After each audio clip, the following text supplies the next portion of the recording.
പ്രിയമുള്ളവരെ, Iran Israel യുദ്ധം അതിൻ്റെ തീവ്രതയിലോട്ട് കടന്നു പോകുന്നു എന്ന് തന്നെയാണ് റിപ്പോർട്ടുകളൊക്കെ സൂചിപ്പിക്കുന്നത്.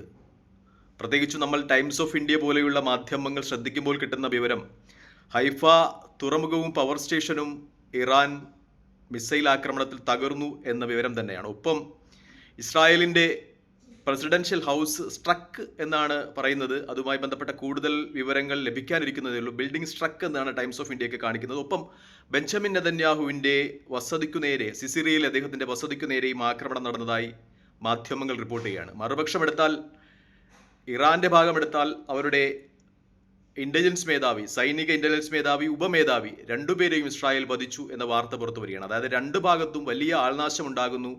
ഇരുഭാഗത്തും വലിയ മീഡിയ നിരോധനമുള്ളത് കൊണ്ട് തന്നെ, സോഷ്യൽ മീഡിയയും അതുപോലെ വാർത്താ മാധ്യമങ്ങളുടെയും വലിയ നിയന്ത്രണമുള്ളത് കൊണ്ട് തന്നെ വാർത്തകൾ പൂർണ്ണമായി പുറത്തു വരുന്നില്ല എന്ന് തന്നെയാണ് വാസ്തവം. പ്രത്യേകിച്ചും ഇന്ന് വരുന്ന വാർത്തകൾ അനുസരിച്ച് ഇസ്രായേലിൻ്റെ ഔദ്യോഗികമായി തന്നെ പ്രഖ്യാപിക്കുകയാണ്, തങ്ങളുടെ പരിധിക്ക് പുറത്തല്ല ആയത്തുള്ള അലി ഖംനൈ എന്ന് പറയുന്ന ഇറാന്റെ ആത്മീയ നേതാവ് എന്നൊരു പ്രഖ്യാപനം കൂടി ഉണ്ടാകുകയാണ്.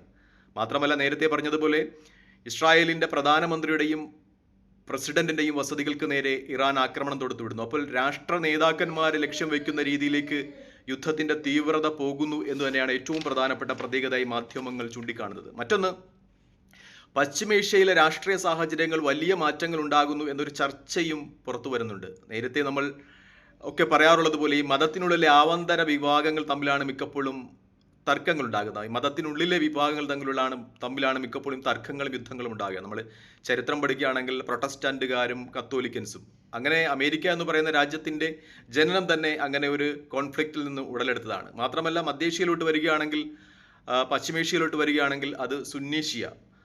നമ്മുടെ മലയാളത്തിലെ പ്രശസ്തനായ സാഹിത്യകാരൻ ബെന്യാമിൻ്റെയൊക്കെ നോവലുകൾ വായിച്ചാൽ ആ മേഖലകൾ നടക്കുന്ന സുന്നി ഷിയ സംഘടനകളുടെ വലിയ കഥകൾ നമുക്ക് വായിക്കുവാൻ പറ്റും. പക്ഷേ ഇപ്പോൾ അതിൽ നിന്നൊക്കെ വലിയ മാറ്റങ്ങൾ ഉണ്ടാകുന്നു എന്നാണ് ഏറ്റവും പ്രധാനപ്പെട്ട പ്രത്യേകത. സിറിയ, ലബനൻ എന്നീ രാജ്യങ്ങളിലെ ആളുകളുമായിട്ടൊക്കെ, നമ്മൾ ഈ പശ്ചിമേഷ്യയിലൊക്കെ നേരത്തെ വർക്ക് ചെയ്ത ആളുകൾക്ക് അവിടുത്തെ ആളുകളുമായിട്ടൊക്കെ സംസാരിക്കുമ്പോൾ ഈ സുന്നി ഷിയ വ്യത്യാസത്തിൻ്റെ വലിയ ഒരു കാര്യം നമുക്ക് അനുഭവിച്ചറിയാൻ പറ്റും അവരുടെ സംസാരത്തിൽ നിന്നൊക്കെ. പക്ഷേ ഇപ്പോൾ അവിടെ വലിയ മാറ്റങ്ങൾ ഉണ്ടാകുന്നു എന്നാണ് ഏറ്റവും പ്രധാനപ്പെട്ട വാസ്തവം. പ്രത്യേകിച്ചും സുന്നി രാഷ്ട്രങ്ങളൊക്കെ തന്നെയും ഇറാനെ തങ്ങളുടെ സഹോദര രാഷ്ട്രമായി പ്രഖ്യാപിക്കുന്നു. സഹോദര രാഷ്ട്രത്തിനെതിരെയുള്ള ആക്രമണം ഒരിക്കലും വെച്ചുപറപ്പിക്കുവാൻ പറ്റില്ല എന്ന രീതിയിൽ പ്രസ്താവന ഉണ്ടാകുന്നു എന്നാണ് ഏറ്റവും പ്രധാനപ്പെട്ട വസ്തുത. മറ്റൊന്ന്, ഞാൻ ഈ വീഡിയോ ചെയ്യുന്നതിന് വേണ്ടി മിക്കപ്പോഴും ഈ അറബ് മാധ്യമങ്ങളുടെ ഒക്കെ യൂട്യൂബ് ചാനലുകളൊക്കെ പോകുമ്പോൾ ആ രാജ്യങ്ങളിൽ നിന്നുള്ള, പശ്ചിമേഷ്യയിലെ മിക്ക രാജ്യങ്ങളിൽ നിന്നുള്ള